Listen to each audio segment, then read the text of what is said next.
Hey, Miesha. So tell me, what does that jacket mean to you? Well, this is a lot of hard work and organizing on my part. You know, the USADA app, it's a time-consuming thing, but I think it's important, you know?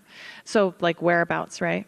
I move around a lot, and so I'm constantly having to update that, but it's worth it because I want to know that who I'm fighting is having to do the same thing and is clean. So anyways, this jacket for me, I know I'm accountable and I'm doing what I'm supposed to be doing. So it's a nice way to be recognized for that hard work. As mentioned, the public doesn't always see that we have to clock in 365 days a year, regardless of where we're going, what we're doing. We have to be accountable for our time and our space. And I do appreciate that it's mutually appreciated. And over the years, once USADA got implemented, over the years, we've seen certain fighters say they enjoy the peace of mind. Other fighters, say they're going to fight regardless. They don't care if their opponent's cheating or not. Like they have that extreme confidence that they can overcome whatever a PED may bring. Where do you fall in that? Like, do you enjoy that extra peace of mind that we're all on the same level playing field? Yes, I absolutely enjoy the peace of mind. I think that people who don't regard how much performance-enhancing drugs can make this an unsafe place, or that they would simply be able to just be better, they probably are a bit naive to how much performance-enhancing drugs can truly make you into something that is beyond any realistic human capability. And when you're talking about a full contact sport where you're taking blows to the head and the body, as well as the veracity of which you could even rip submissions and things like that, I just think it's not, it's not a good thing to have some people cheating and other people playing by the rules. It needs to be clean across the board. So for me, it's definitely worth making sure that I'm accountable so that the people that I'm fighting are also accountable. Gotcha. And heading into this fight, going back up to Bantamweight, how are you feeling physically, making that jump back up to your old weight class? So good. I've been able to keep my caloric intake very high this training camp. I never had to go on a severe deficit, which is great. Making 125, I'm proud of myself. It just goes to show when I set my mind to something, I can do it, because that was not easy. It took months and months and months of dieting, and I'm already pretty lean at 135. So to get down to 125 just meant I had to strip muscle off of my body. There wasn't really much room to play with body fat. So it ended up not being a good thing for me. Hormonally, I had some complications and I was just too lean for a female. So I think 135 is where it's at. I may not be the biggest 135-pound female out there, but I don't think that I need to be the biggest to be the best. I feel good and I know what I'm capable of when I feel good. Physically is out of the way, but let's talk a little bit about mentally where you're at right now, because coming off of 2 losses, throughout your career, you've never lost 3 in a row. So where's the confidence level coming into this fight against Julia? Very confident. I feel very, very good. So look, 125 was an experiment. I know that on my record it says, yes, that I lost that fight, and I did lose that fight, but it was an experiment and it wasn't the right decision for me. So I kind of really look at my career as a 135er and just say, look, 125, well, it was an error. I wouldn't know how I would do there unless I tried it, and I did it. I didn't like it. So back to 135. And since my return, I've had one very dominant win and finish. And I had a very close decision in my second fight back again for 5 rounds in a main event against a top 5 ranked fighter after 5 years of not doing anything. I think if that doesn't speak to volumes of how close I am to still being one of the best in the world, then maybe people are being a bit short-sighted at just looking at a piece of paper. But I really think that fight, that my second to last fight, really could have gone either way. I think it was very close, very close. So, I'm still there, still competing very closely with the best women in the division. And what do you make of Julia as an opponent? Because when she was in here, she was talking about, she gave you credit for your wrestling ability, but she believes she has an edge, if the fight were to go to the ground. So where do you see, what do you see in her as an opponent, and where do you see your biggest advantage in this fight? Yeah. I think one of my biggest advantages in this fight is that there aren't many cards in the deck that I haven't seen as a veteran. So yes, there's a skill set across the board that you could measure out and say, oh, she should be better in this area, she should be better in that. But really, the unpredictability is something that people don't always take into account, that I've seen a lot. I've been in there a lot. I've experienced a lot. And I think I have to be prepared for anything with Julia Avila because she hasn't fought in so long. So I know that when I came back after a 5-year layoff, I felt like a completely different fighter. I really fell in love with my striking, and I was doing much better than I think I ever had in my entire career with my hands. But it's been a while since she's fought. She's had a baby. So she may come in this fight with an entirely different stance. She may come out of southpaw. I don't know. I mean, it's been a while. She may be playing with different things that, and I'm sure she's worked really hard in her wrestling. So in effort to not get too carried away, I guess my point is that I'm very flexible in my fight IQ and being able to change things on the fly. I do think that I have an advantage in the wrestling, and I surely think in the grappling as well. And I think on the feet, we're probably pretty even, I think that we can trade, we can both take punches, and we're both aggressive on the feet. So I think that's anybody's, I think I'll be fine there. I'm not going to shy away from that area, but I do think I have clear advantages in this fight. Miesha, I just wanted to go back to one thing you said about how, you had to lose muscle to get down. We hear that sometimes in MMA where like Kayla Harrison or Chris Cyborg, they're bigger women. So everyone goes, well, if they just lost muscle, then they could make the lower weight. But do people not realize how difficult it is to actually shed muscle like that? They must not. I don't think that most people realize how difficult any of this is. Most people can't even stick to a normal diet. They say, oh, I want to lose I want to lose weight. And they're not even, willing or able to do that. So I think for an athlete to shave muscle off of their body it's difficult. Yeah, and it feels terrible, actually.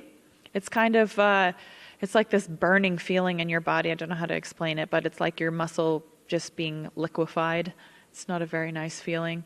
So, easier said than done. And I also think that when you're losing muscle, you're also losing even more body fat, which, again, there's a point where it's not healthy for anybody, but the women's body's a little different in that sense too, like a little bit more, I think, body fat to be able to feel and thrive at our best. So, I think I've always pushed the edge of the envelope when that comes to low body fat and losing the muscle. Like, why? I just want to be where my body feels good. Yeah, not an easy thing to do. Sure. And you mentioned how you're okay with the flyweight thing the way it went because you see yourself as a bantamweight. But are you happy that you did it, just to at least say that I tried it, I wanted to see it? Are you happy that you did give it a go? I'm very happy that I have the perspective now. I believe in my my very first fight back when I fought Marion Renault. I came into fight week at about 139, and I think fight day was the same, 139. And so, I wasn't very big, and I think the UFC was looking at me saying, "She's a flyweight, she's a flyweight." But my body's filled out again very well. I feel like I'm back to where I was. And now I feel very strong and full and healthy and lean at 135. So I'd rather be stronger than smaller. Yeah, Makes I think sense. that's kind of where I'm at right now. I mean, it wasn't like I wasn't performing well in practice and in theory at 125. I did. But the mental and emotional toll of having to diet so stringently for months and months. And mind you guys, can I point out that I did Celebrity Big Brother during a camp? That was terrible. I don't know if anybody remembers that, but I do. It came through the UFC, and I said, can I still do my trainings? And it was very naive of me to think that I could do both. But I tried my best. But you guys, we were living under halogen lights for 6 weeks. And we had interviews sometimes at 2 a.m. with those bright lights in your face. And I wasn't even allowed to have a pen. I couldn't even write down my food intake, my calories. So, the mental stress of that in that fight camp leading up was really tough. And it's a good thing that I won and made $350,000 because it wouldn't have been worth it otherwise. At what point during the filming of Celebrity Boob did you think, I really wish I didn't say yes to this? Yeah, probably after the first week. Yeah, the first week wasn't so bad. I still was trying to stay on my sleep rhythm. I woke up early in the mornings. But when I thought we had outdoor access, we had outdoor access some of the days, and it was still under a plastic tarp. So actually no real vitamin D, which I'm very big on, getting out and getting straight UV rays to the skin and making vitamin D. We were under a kind of those milky clear tarps.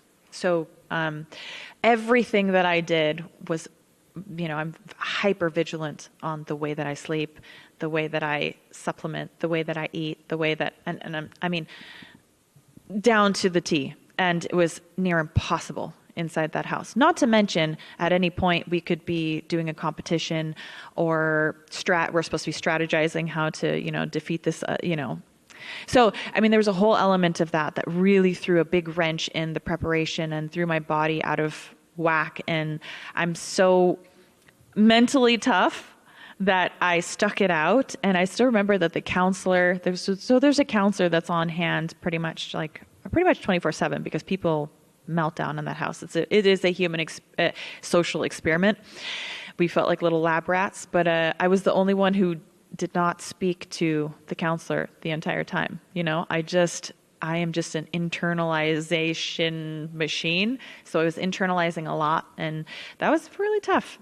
So, you live and you learn, what doesn't kill you makes you stronger. What doesn't, break you, I think just, again, elevates my belief in my ability to overcome. But in hindsight, it wasn't a good decision. And, wasn't a good decision in the sense that it was impossible to keep everything that I really feel like I needed to be prepared.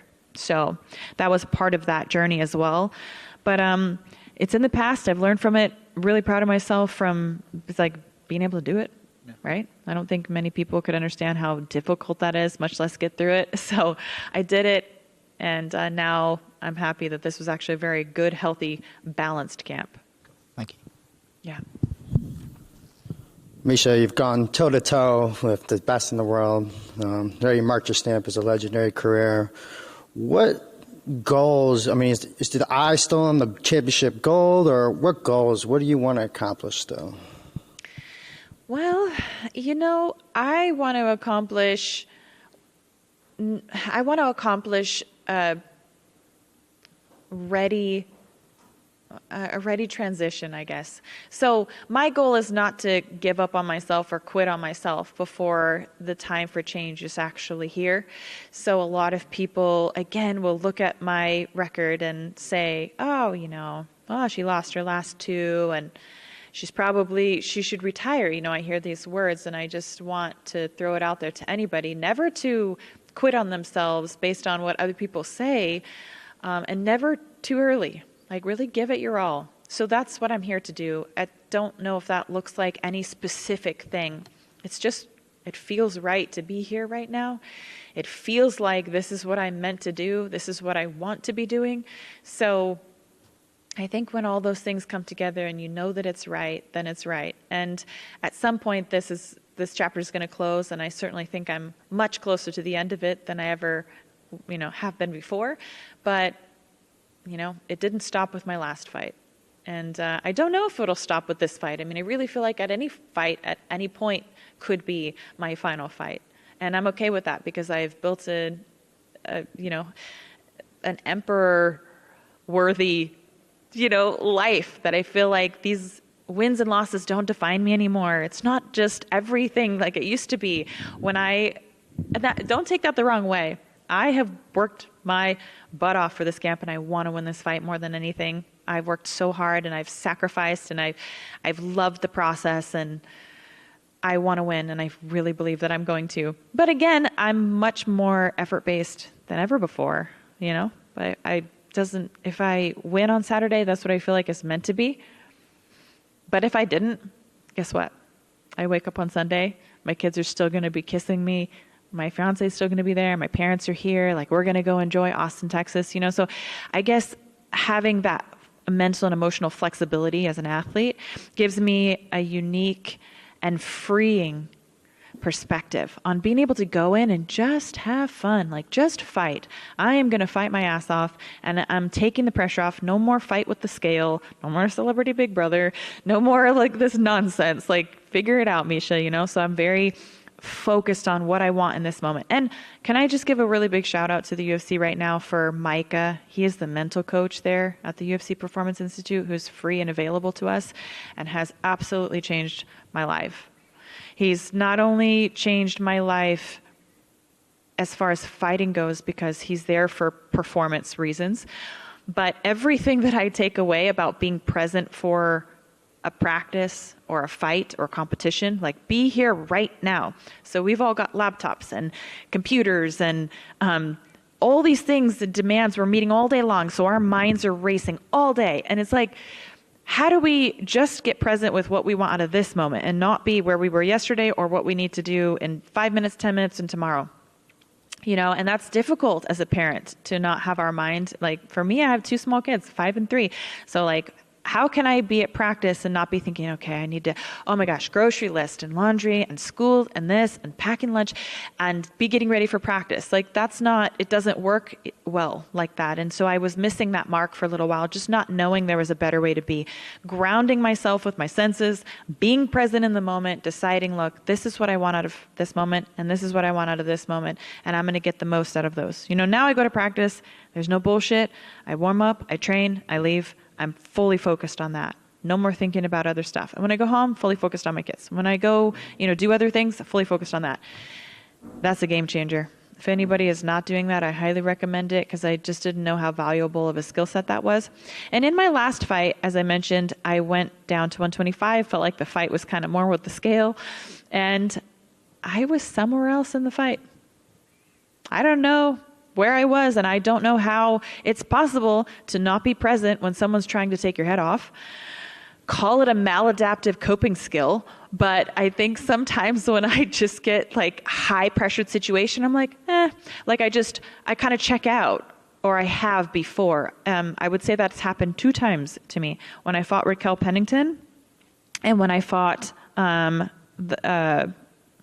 at 125. Sorry, now I'm drawing a blank on her name. But anyways, when I fought at those were 2 times when I felt like there were so many other things on my mind and plate before the fight that by the time the fight rolled around, I was kind of already done. I was like burnt out. And I really felt like I had to change that. And that's when I started going to see Micah, and I can say I'm really reinvigorated. And I'm sorry, that was a very long-winded answer to whatever. I don't even remember what the question was. So I've just been rambling for a moment here. But in truth, that is what has been so different about this camp, is learning how to be present and engaged in the moment. What I want out of every moment, I'm getting the most out of those moments. And that's a really beautiful quality to have in life in general. So you don't know when that time is going to come yet, but if you were to emerge victorious this Saturday night, is there a specific person that you're eyeing that you're like, hey, I want this fight next? You know, I feel a bit short-sighted right now, to be honest. I have not even thought about that until you guys started asking me that. You're the second person to ask me that, and I should have expected it from media. You know, of course, what's next? I have no idea. I wish I had a better answer for you, but honestly, I think what's next for me is a win on Saturday, and then I'm going to take my kids, and we're going to party in the town of Austin, kid style. We're going to go check out the kids museum and get ice cream. And then we're going to go home and we're going to celebrate Christmas. We're going to have a beautiful Christmas as a family. And then I'll kind of regroup and see. Yeah, I have no idea. I don't know. But I think that's a pretty good plan for at least until the first of the year. Last one. How excited are you to fight in Austin? You mentioned you're going to go around, see the city.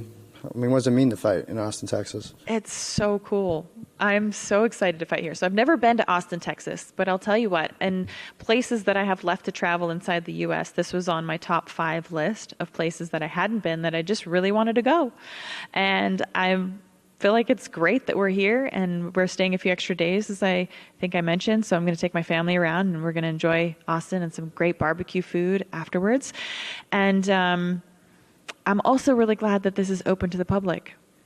Right? So that's another benefit. There's some positives to fighting in Vegas. Obviously, it's my hometown. I don't have to leave my house, right? There's nice things about that. But there's something special about fighting in front of an audience. And I'm really looking forward to being at the Moody Center. It's beautiful from the photos that I've seen. I have yet to see it in person. But I think it's going to be fantastic. A lot of my family and friends came out to Austin to support me, which I'm also grateful for. And grateful that they could, because I think they would also in Vegas, but the Apex just doesn't hold the people. So that's also really nice to feel like I have a whole tribe behind me. All right, thanks, guys.